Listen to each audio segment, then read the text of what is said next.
really? Well, why doesn't she do what I do? If I misspell a word, I don't use it again, and that way I never make the same mistake. In the 1950s, casting for television shows was a more straightforward process than it is today. For the George Burns and Gracie Allen show, the main roles of George Burns and Gracie Allen were already established stars, which made the casting process simpler. George Burns, a well-known comedian and actor, played himself, while Gracie Allen, his real-life wife, played the role of his wife on the show. The supporting cast was chosen based on their ability to complement the lead actors and contribute to the show's comedic dynamic. Bea Benaderet, who played Blanche Morton, was a seasoned radio actress and a close friend of the Burns family. She was a natural choice for the role of George and Gracie's neighbor. Fred Clark, who played Harry Morton, Blanche's husband, was also a radio actor and had previously worked with George Burns. His experience and chemistry with Benaderet made him a perfect fit for the role. The role of their housekeeper, Molly, was played by Larry Keating. Keating was a well-known character actor who had appeared in numerous films and television shows. He brought a level of sophistication and humor to the role that helped to balance out the comedic styles of Burns, Allen, Benaderet, and Clark. The casting process for the George Burns and Gracie Allen show was based on the actors' previous experience, their chemistry with the lead actors, and their ability to contribute to the show's comedic style. The casting choices were crucial to the success of the show, as they helped to create a memorable and entertaining program that was enjoyed by audiences for many years. Giving you a surprise party tonight, but don't let on like you know about it. That's great, but it doesn't excuse the rest. The director of the George Burns and Gracie Allen show, Rolfe Levy, brought a unique vision to the table. He was known for his innovative approach to television comedy and his ability to bring out the best in his cast. Levy's style was characterized by his attention to detail and his commitment to creating a warm and welcoming atmosphere on set. Levy's creative influences included vaudeville and radio comedy, and he brought a sense of playfulness and spontaneity to the show. He worked closely with the cast and crew, collaborating with them to develop each episode's storyline and blocking. Levy's approach was hands-on, and he was known for working closely with the actors to help them develop their characters and deliver their lines with maximum impact. One of Levy's key contributions to the show was his ability to balance the comedic timing of George Burns with the physical comedy of Gracie Allen. He understood that the success of the show relied on the chemistry between the two leads, and he worked tirelessly to ensure that their performances complemented each other. Levy's direction was also marked by his use of the camera to capture the comedic moments. He employed a variety of camera angles and movements to highlight the humor in each scene, and he was known for his use of close-ups to capture the reactions of the actors. In addition to his work on the George Burns and Gracie Allen show, Levy directed numerous other television shows and films, including The Andy Griffith Show, The Dick Van Dyke Show, and The Odd Couple. His contributions to the world of television comedy are still felt today, and his legacy continues to inspire new generations of directors and performers. Oh, sure, I use the best crabs and the best apples I can get. The George Burns and Gracie Allen show was a popular TV series that aired in the 1950s. It starred the comedic duo of George Burns and Gracie Allen, who were also married in real life. The show was known for its humor, wit, and clever writing. Do you have a cherished memory associated with this TV series? When was the first time you watched it? Many viewers have fond memories of watching the show with their families and laughing together. Throughout the series, there were many funny, shocking, and even sad moments that have stuck with viewers over the years. In this video, we'll be sharing some of those moments, so stay tuned. We would love to hear your stories and memories related to the George Burns and Gracie Allen show. Share them with us in the comments below.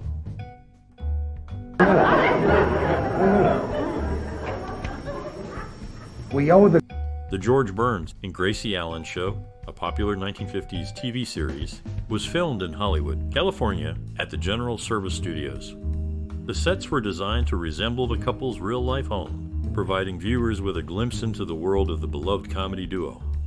To create the set, the production team built a replica of the Burns' living room, kitchen, and hallway. The living room was adorned with traditional furniture, a grand piano, and a fireplace, reflecting the couple's elegant taste.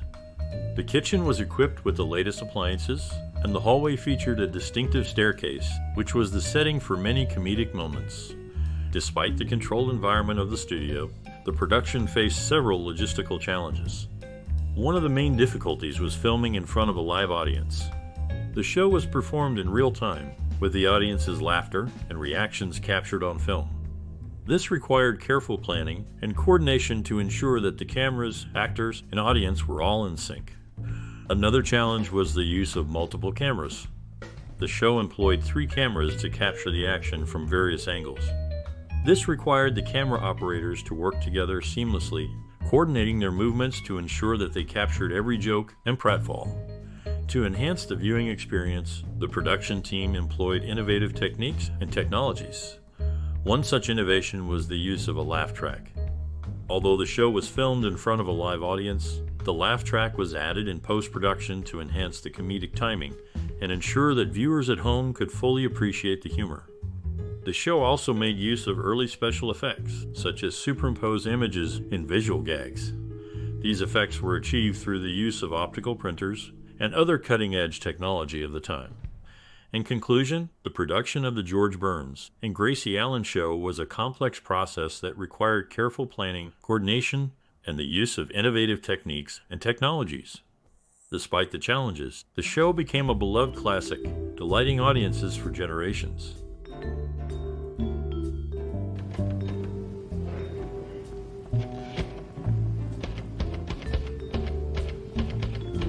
The George Burns and Gracie Allen show is one of the most unique and entertaining comedy shows from the past.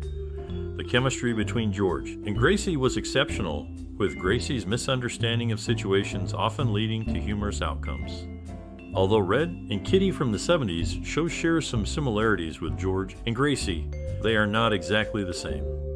One of my favorite aspects of the George Burns and Gracie Allen show is the episode with the TV that allows George to see what's happening in the show. I wish all the episodes were available on DVD, as I currently only have a few. I believe that if the show were aired more frequently and shown to younger generations, it could gain a new following. In fact, when I show it to my older kids, they become engaged after watching a few episodes. The show's humor and wit have stood the test of time, and I highly recommend it to anyone looking for a classic comedy to watch. The characters and their interactions are both entertaining and relatable, making it a show that can be enjoyed by people of all ages. I hope that all the episodes of the George Burns and Gracie Allen show are released on DVD so that more people can discover and enjoy this timeless classic.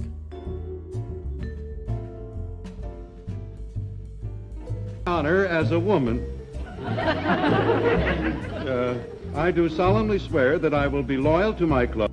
The George Burns and Gracie Allen Show, a popular 1950s TV series, featured a well-crafted score and soundtrack that significantly contributed to its overall appeal. The music was carefully designed to complement the narrative and emotional tone of each episode. Composers and musicians worked diligently to create the perfect blend of music and dialogue. For instance, during comedic scenes, the music was kept light and upbeat, while during more dramatic moments, the score became more somber and reflective. Harry Von Zell, the show's announcer, was also a talented musician who often contributed to the musical arrangements. He believed that the music should never overpower the dialogue or action, but rather enhance it. The show's theme song, Love and Marriage, became a massive hit and is still recognized today. Its catchy tune and playful lyrics perfectly encapsulated the show's comedic take on married life. Musicians on the show also had to be skilled in various styles, as the music ranged from big band to classical. The versatility of the musicians was crucial in creating the show's unique sound. In addition to the score, the show also featured many guest stars who performed their own songs or musical numbers. These performances added another layer of entertainment and showcased the talent of the era's most popular musicians. Overall, the creation of the score and soundtrack for the George Burns and Gracie Allen show was a collaborative effort that required the skill and talent of many individuals. The music played a vital role in enhancing the show's narrative and emotional tone, making it a beloved classic that continues to be enjoyed today. Well, still don't know who's giving me the sociable tonight, but I gotta make preparations. George Burns, in the 1988 film 18 Again, celebrated his character's 81st birthday, despite Burns himself being 92 at the time. Blanche Morton's maiden name, a key character in the show, was Baker. The Gracie Allen Awards, presented by American Women in Radio and Television, Inc., are an annual event recognizing programs by, for, and about women, honoring the legacy of Gracie Allen. These details provide a glimpse into the show and its characters, as well as the lasting impact of Gracie Allen's career.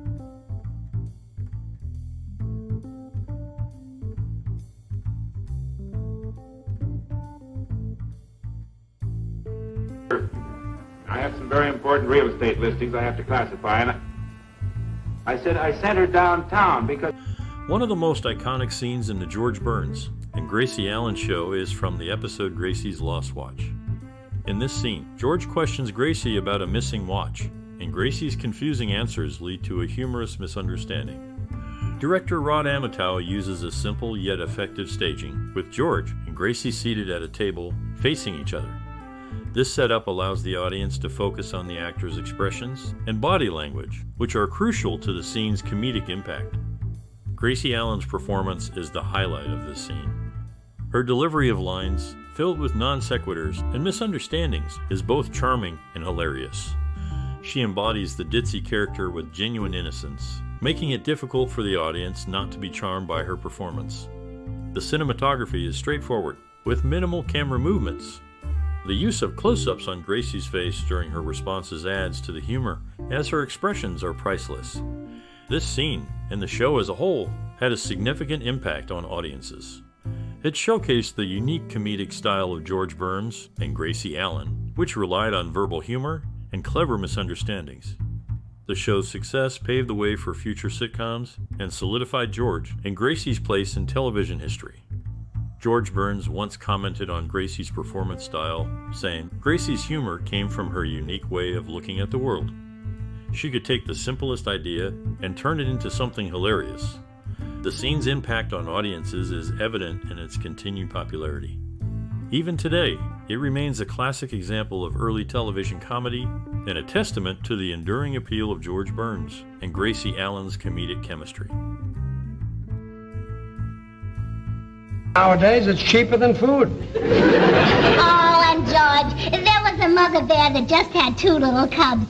Gracie Allen, known for frequently rolling cigarettes on the George Burns and Gracie Allen show, was actually a non-smoker in real life.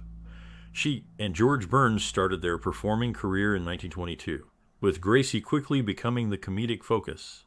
Meanwhile, actress Bea Benaderet, who played Blanche Morton on the show, went on to portray Kate Bradley in Petticoat Junction, as well as appearing on the Beverly Hillbillies and providing the original voice for Betty Rubble in the Flintstones. This just goes to show the wide-ranging careers of these early television stars. Chases, and then I do my drinking. This is a new Gracie. Well, The George Burns and Gracie Allen show, which first aired in 1950, was a popular television series that left a significant cultural and social impact. The show resonated with audiences due to its unique blend of humor, wit, and the charming chemistry between the lead characters, George Burns and Gracie Allen. The series was one of the first to feature a married couple in a comedic setting, which was a novel concept at the time. This representation of marriage and family life in a lighthearted and humorous manner struck a chord with viewers and helped to shape the sitcom genre in the years to come. Moreover, the show contributed to discussions on relevant social and cultural themes. For instance, it often showcased the role of women in society, albeit in a comedic and sometimes exaggerated way. Gracie Allen's character, known for her scatterbrained antics, challenged traditional gender roles and expectations, providing a fresh perspective on women's capabilities and limitations. The George Burns and Gracie Allen show also influenced pop culture in various ways.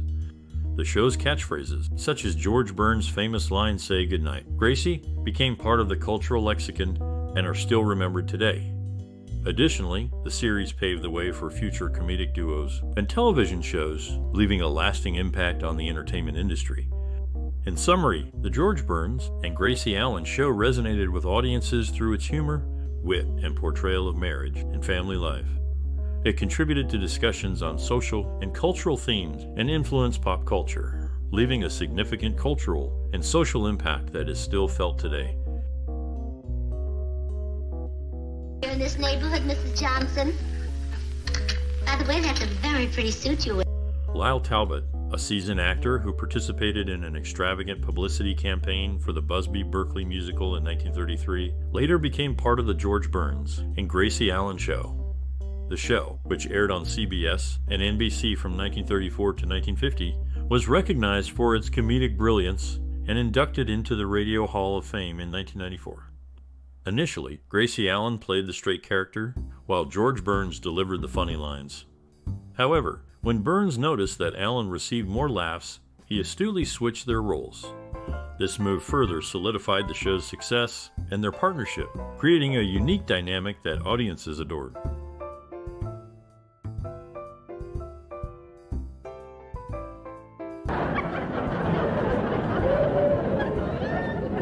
Look, honey. The George Burns and Gracie Allen Show, a 1950s TV series, received positive reviews and had a strong audience connection. The show's clever writing and the charming chemistry between the lead actors were often highlighted. A review in the New York Times praised the show, stating, "George Burns and Gracie Allen have lost none of their impeccable timing and their unique brand of humor." This endorsement from a reputable source like the New York Times helped establish the show's credibility and drew in viewers. Audience reactions were also very favorable. Many viewers appreciated the show's innovative use of the fourth wall, where characters would speak directly to the audience, adding to the show's distinctive charm. The warm reception from the audience contributed to the show's longevity, running for 8 successful seasons. The George Burns and Gracie Allen Show received 2 Emmy nominations, one for Best Situation Comedy Series in 1951, and another for Best Comedian for George Burns in 1952. While they didn't win either year, these nominations demonstrated the show's significant impact on the television industry. These accolades were meaningful for those involved in the show, as they recognized the hard work and creativity that went into making it a success. The nominations and positive reviews helped solidify the show's place in television history and secure George Burns and Gracie Allen's status as beloved comedic figures. Hurry, sit down, relax. What happened? I just remembered. You don't have to bother. In the production of the George Burns and Gracie Allen Show, George Burns' lines were typed in an extra-large font to accommodate his need to read them at a glance. The characters George and Gracie were also referenced in a different context when, in the 1986 film Star Trek For the Voyage Home, Admiral Kirk and Captain Spock named 2 humpback whales George and Gracie after the famous comedy duo. These whales were housed at the Cetacean Institute near San Francisco and played a crucial role in the film's plot. Elvia Allman, a frequent guest star on the George Burns and Gracie Allen Show, was known for her roles as a shrewish foil or nemesis to top comedians of the day, including Burns and Allen, Lucille Ball, and Jack Benny. Her memorable performances added an extra layer of humor to the shows she appeared on.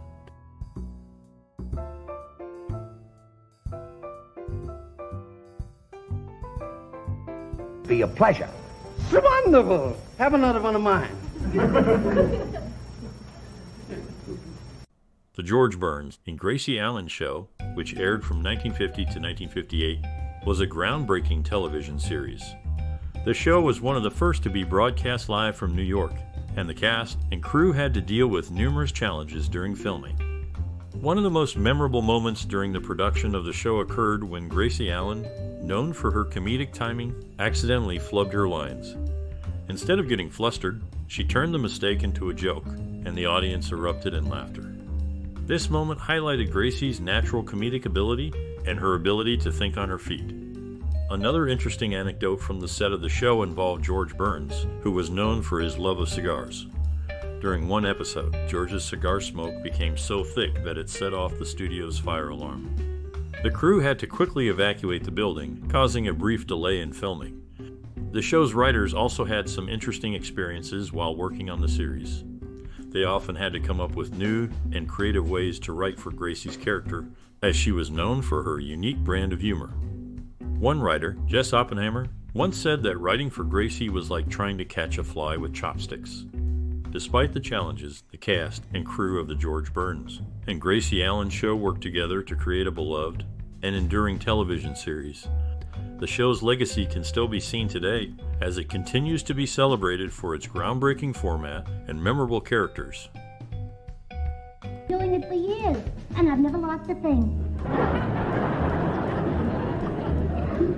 Say, Gracie, George Burns often started singing "I'd Love to Call You Rose, Dear," but roses fade away on The George Burns and Gracie Allen Show, but was never able to finish the song titled "I'll Buy the Ring."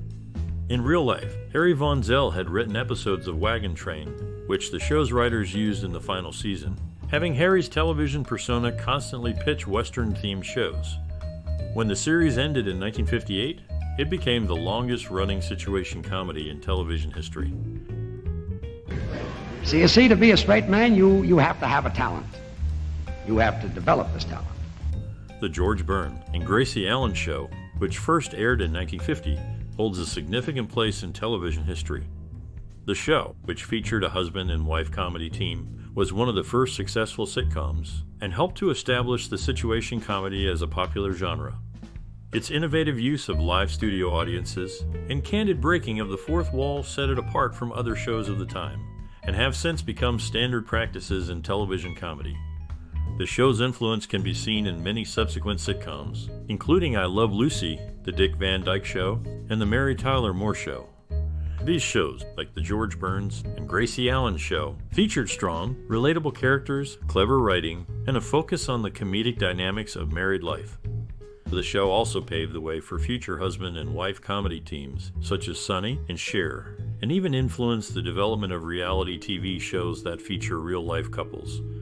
The George Burns and Gracie Allen Show also had a significant impact on the way that television shows were filmed and produced.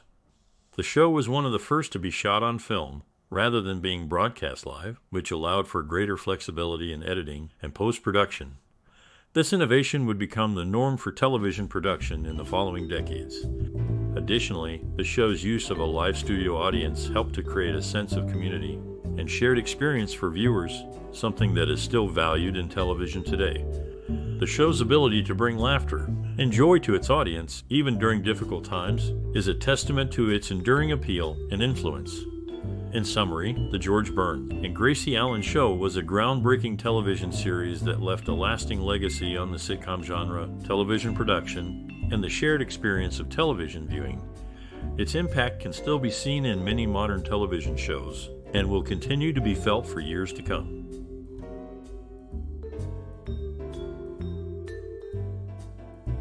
Airmail letter, he seems to have shaved the top of his head.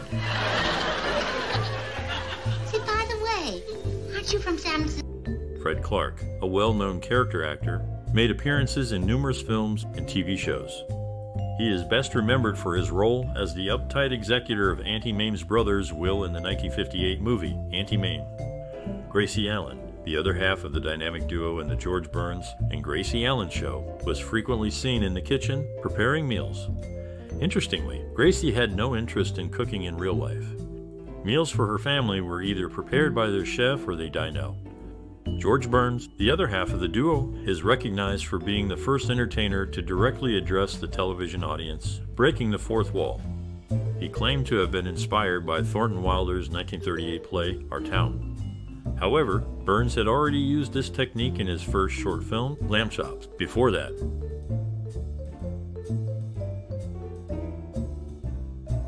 On the side of his head, but none on top.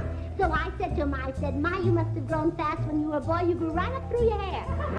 In 2009, the United States Postal Service honored classic television programs with a set of 44-cent stamps, including one featuring George Burns and Gracie Allen. Actress Bea Benaderet, who was considered for the role of Granny on the Beverly Hillbillies, played a significant role in The George Burns and Gracie Allen Show as Blanche Morton. The show's production was efficient, with most episodes filmed in a single day using 2 cameras. After editing, the episodes were screened for a preview audience to record organic reactions to the jokes. George and Gracie would then film their famous Say Goodnight, Gracie closing scene live in front of the audience. This process allowed for a more authentic audience response, rather than relying on canned laughter. Things. Herbert kept seeing things? Yes, I asked him why he was slowing down. He said, well, can't you see a school cross? Larry Keating, a co-star on The George Burns and Gracie Allen Show, was laid to rest in Mount Calvary Cemetery in Portland, Oregon. George Burns, known for his role in the show alongside his wife Gracie Allen, appeared on a 44 census commemorative postage stamp issued in 2009. This stamp was part of the early TV Memories series, which honored the popular 1950s television show. From 1948 to 1953, Burns and his wife served as celebrity spokespersons for Paper-Mate ballpoint pens, further solidifying their status as a beloved duo in American pop culture. Their influence extended beyond the small screen and into the advertising world, making them a household name during that time.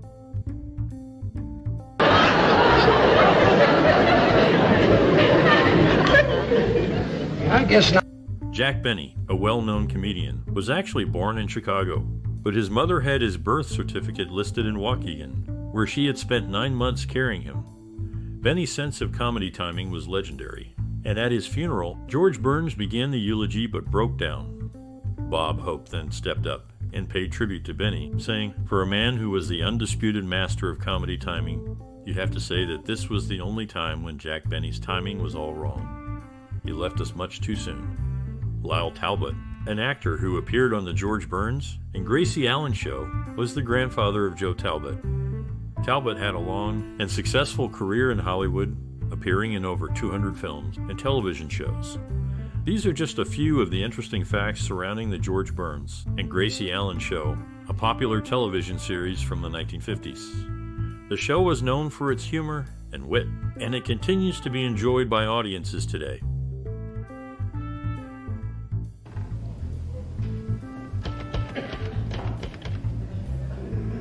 In the 1950s, the television series The George Burns and Gracie Allen Show featured several talented actors with interesting lives outside of their roles.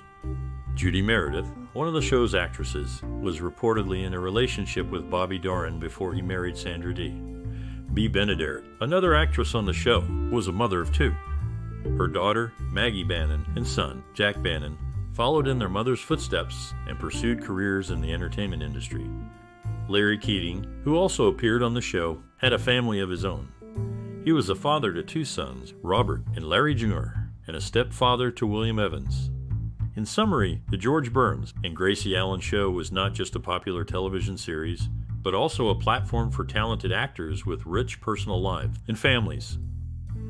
Could chip in a little? Well, you misunderstood. Yes, Gracie Allen, known for her comedic skills on The George Burns and Gracie Allen Show, has been honored with a rose variety named after her, the Gracie Allen Rose. Despite her fame, she declined only one photo session request in her career when asked to pose outside a mental hospital, a decision George Burns compared to Mae West posing outside a brothel. George and Gracie adopted 2 children as infants, Sandra Burns and Ronnie Burns, who were born in 1934 and 1935 respectively. The couple's love for their children was an important part of their lives, both on and off the screen.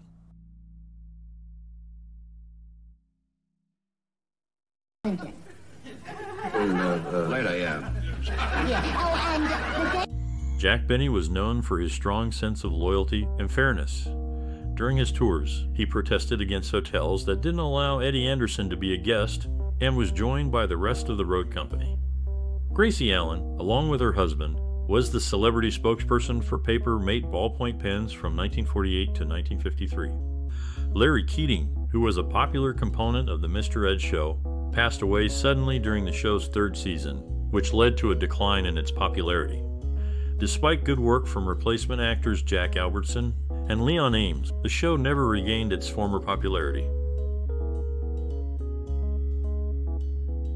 I mean, really make him flip his lid over you, Emily. Look, I was just down at the Carnation Kitchen, see? And Bea Benaderet, a cast member on The George Burns and Gracie Allen Show, experienced a tragic loss when her husband, Eugene Tumbley, passed away just 4 days after her death in 1950. Tumbley died from a massive heart attack and was interred beside Benaderet. Fred Clark, another cast member, left the show under uncertain circumstances. George Burns explained on screen that Clark had taken a role in a play and couldn't manage both jobs. However, other sources suggest that Clark's wife, singer Benevenuta, resided in New York City, and the strain of commuting from Hollywood on weekends proved to be too much. Burns wrote in his third autobiography that Clark was contractually obligated for one additional season, but demanded an additional $500 a week, leading to his release from the contract. George Burns, the show's star, had a humble beginning. As a child, he attended PS 22, but left after the 4th grade due to economic reasons. Blanche has been taking money out of my pockets for weeks, but I have $40. The George Burns and Gracie Allen Show, a television series from 1950, is sometimes overlooked, but offers an interesting double bed in the master bedroom, where George and Gracie are often seen together. The theme music, Love Nest, has a history of its own, originally composed for the 1920 stage musical comedy Mary. Larry Keating, a cast member, began his career as a voice actor and narrator in radio. The lyrics to Love Nest provide an additional layer to the show's musical background, while Keating's radio background brings a unique perspective to his role on the show. That all of their cows are especially equipped to fill 4 cans at one time. Lyle Talbot, known for his role in the George Burns and Gracie Allen Show, had a goldfish named after him on Sesame Street in 1980. Before his acting career, Talbot attended high school at St. Rose Academy and studied at the Reginald Travis School of Acting in San Francisco. Bea Benaderet, another cast member, also had a notable acting career. She began her studies at the Reginald Travis School of Acting after attending St. Rose Academy High School. Contrary to popular belief, George Burns was not the only one who broke the fourth wall during the filming of the George Burns and Gracie Allen Show. In Season 1, Episode 15, Jack Benny, a guest star, also broke the fourth wall multiple times during his appearance. It's, what she was kidding, it's the money. Harry Hugh Morton, Jr., known as Harry Morton on the George Burns and Gracie Allen Show, had a career that extended beyond his appearances on the show. In the 1949 Batman serial, he was played by Lyle Talbot, who later became a regular in Edward D. Wood Jr.'s films. Director Tim Burton went on to make his own Batman movie and a biopic of Wood, titled Ed Wood. Many episodes of the early live seasons of the George Burns and Gracie Allen Show are in the public domain. The most commonly found ones include the Klebob Card Gang, the property tax assessor, Harry Morton's private secretary, Gracie's checking account, the income tax man, Teenage Girl Spends the Weekend, Space Patrol Kids Visit, Gracie Gives a Wedding, the Beverly Hills Uplift Society, Surprise Birthday Party, Divorce Attorney, and Free Trip to Hawaii. Additionally, at least 4 other episodes have been released on various public domain DVDs. Sit here and watch you. Well, there's nothing to watch. I'm just going to sign some letters. Oh, go right ahead. I'd like to see how you do it. Elvia Allman, known for her role in the George Burns and Gracie Allen Show, began her radio career in 1926 at KHJ in Los Angeles. Her career spanned over several decades, where she worked as a program arranger, children's story reader, singer, and actress. Allman's grandfather, Nathaniel Alexander Allman, was a Confederate soldier in the Civil War. Gracie Allen, Allman's co-star, was laid to rest alongside her husband, George Burns, at Forest Lawn Memorial Park in Glendale, California. Allman's career began in vaudeville and later transitioned to radio and television, where she became famous for her comedic timing and character. In summary, Elvia Allman and Gracie Allen were 2 talented women who made significant contributions to the entertainment industry. Allman's radio career began in 1926, and she was known for her versatility as a program arranger, children's story reader, singer, and actress. Allen, who was interred with her husband, was famous for her comedic skills and became a household name in the world of television and radio. Allman's grandfather's military service during the Civil War is an interesting side note that adds depth to her personal history. When I heard you were quitting show business, I made a deal with Mr. Fuller, and I know you're going to be... Gracie, I'm not quitting show business. Gracie Allen, known for her role in the TV series The George Burns and Gracie Allen Show, took great care in decorating her television home as it was based on her real life. Before her acting career, Gracie was a part of an Irish dancing group called the Allen Sisters with her 3 older sisters. On the other hand, George Burns, Gracie's co-star and husband, had a successful career in entertainment that spanned vaudeville, radio, film, and television. He was one of the few entertainers who could successfully transition between different forms of media throughout his career. Gracie's start in entertainment began with her dancing group, while George's career was marked by his ability to adapt to different forms of media, making them a dynamic duo in the world of entertainment. You can't miss him. He's got blue eyes and he looks like any man who's just... George Burns, known for his role in The George Burns and Gracie Allen Show, had whales named after him, and his wife, Gracie Allen, in the 1986 film Star Trek For the Voyage Home. Ross Elliott, another actor in the show, grew up in the Bronx and served as a sergeant in the U.S. Army during World War II.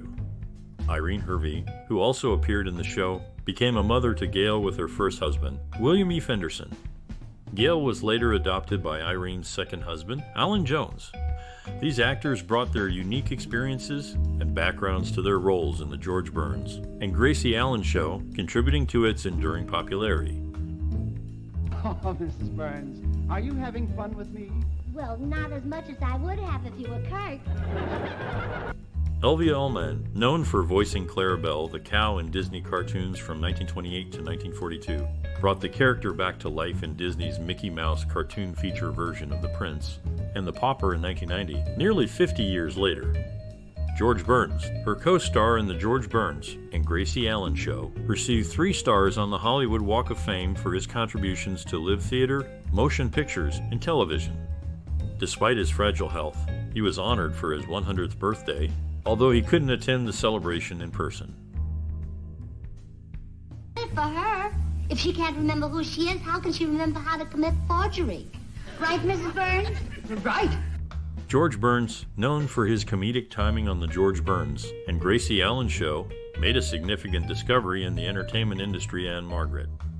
He was so impressed by her talent that he made her his opening act in Las Vegas, Nevada. In a poignant interview following the death of his wife and co-star Gracie Allen, Burns described her as being his next breath, highlighting the deep connection they shared both on and off-screen.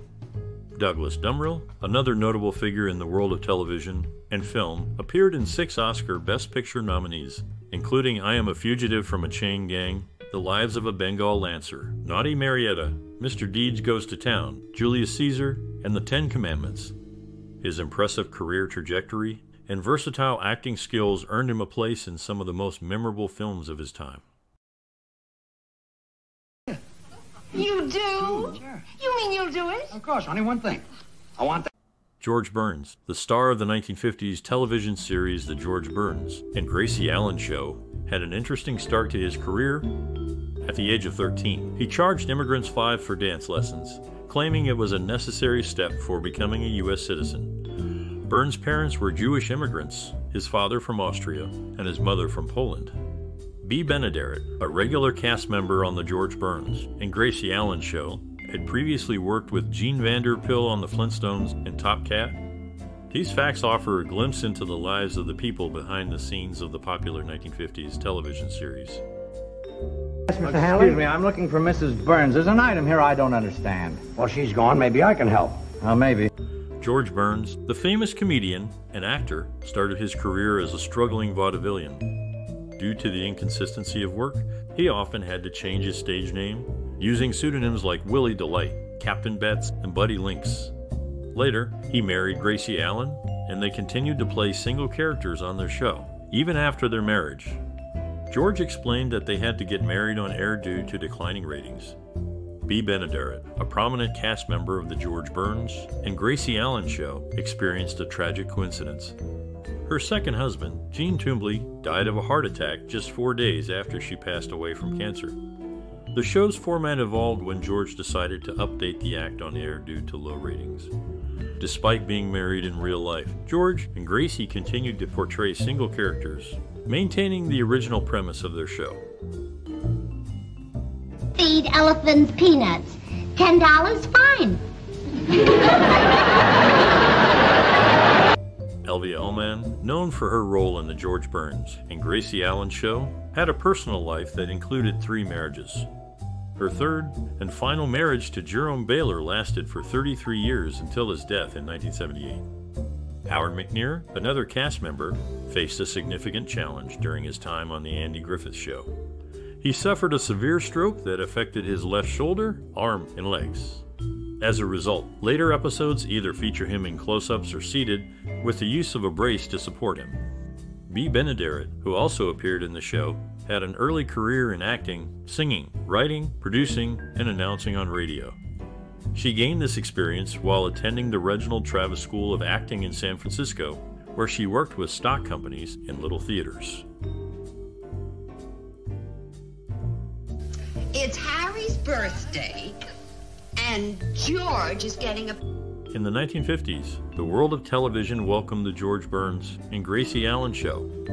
Actress Irene Hervey made an appearance, having divorced her husband, Alan Jones, due to mental cruelty. Meanwhile, Jack Benny, a prominent figure in entertainment, received 3 stars on the Hollywood Walk of Fame for his work in motion pictures, radio, and television. The show's final seasons featured a running gag about George's magic television, which allowed him to surreptitiously observe friends and family. Initially, sponsors dismissed the concept as unrealistic and threatened to cancel the show. However, George Burns insisted on its inclusion, later humorously claiming that he had pioneered closed-circuit surveillance television.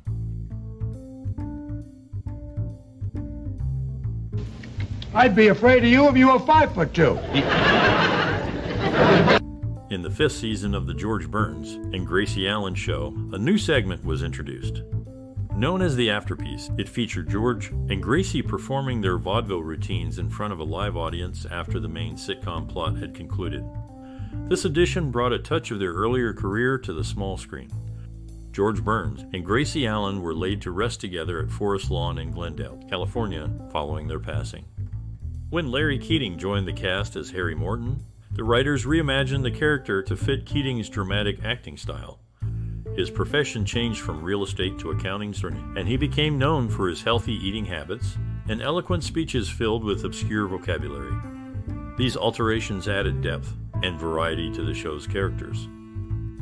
Sunday night, Mr. Miller, yeah? Then how come I only get 1/4 of what we make? In the 1939 film The Gracie Allen Murder Case, Gracie Allen, one half of the famous comedy duo George Burns and Gracie Allen, took center stage. This film was a rare appearance for Allen without her husband, although Burns was present on set to support her. The film was written specifically for Allen by S.S. Van Dyne, the creator of Philo Vance. The popular television show The George Burns and Gracie Allen Show, which aired in the 1950s, featured establishing shots of the real-life house of George and Gracie. This added a touch of authenticity to the show, making it even more endearing to their audience. And an interesting anecdote, Jack Benny once took his father to see the film To Be or Not to Be. Benny's father left the theater upset after seeing Jack in a Nazi uniform, thinking that his son was supporting the Nazis. It wasn't until years later that Benny was able to convince his father that he was actually making fun of the Nazis. When Benny's father saw the movie again, he loved it. This story highlights the power of context and the importance of understanding the intent behind a performance. Some balloons.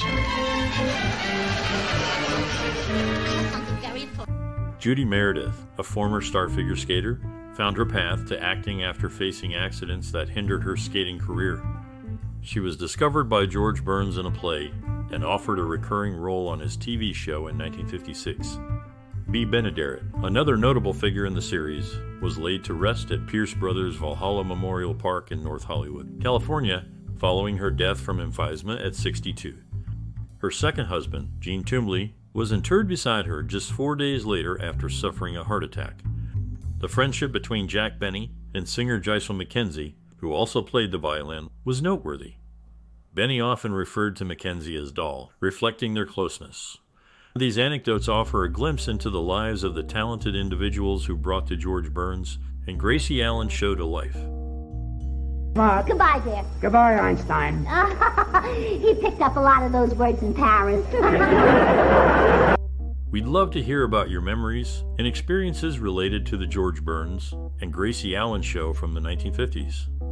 How did this classic TV series make you laugh or touch your heart? Did it inspire you to explore more comedic performances or influence your perspective on entertainment? Perhaps you even felt a personal connection to the characters or the situations they found themselves in. Whatever your thoughts, we'd be delighted to hear them. By sharing your stories, you can help create a warm and welcoming community of fellow classic TV enthusiasts. So don't be shy, tell us all about it. And while you're here, we hope you'll consider liking, sharing, and subscribing to our channel. Your support helps us continue to explore the world of classic cinema and share it with others. Together, we can celebrate the enduring power of television and the joy it brings to our lives. So, let's hear your memories and experiences. We can't wait to read them. And take Gracie's Uncle Harvey. He's retired a couple of times.